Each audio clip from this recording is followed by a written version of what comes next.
Oh, tingnan nyo kung gaano kaganda ang Aliwagwag Falls. Wow na wow. Grabe, sobrang ganda guys. Okay na okay.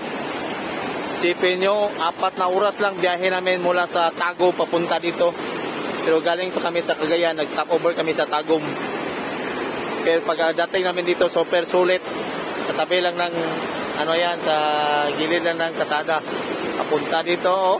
Hindi ka na kailangan maglakad pa ng ilang kilometro para papunta sa mga falls. Ito na, ang bumungad sa iyo.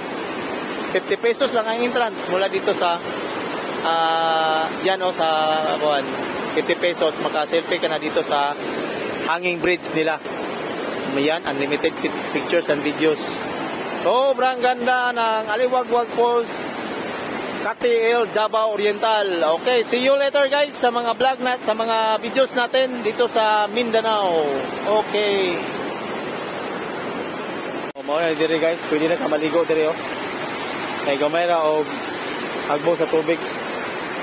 O dira. Pwede na ka maligo. Silpi na yon pagkatada igo kay tubig oh. Wow.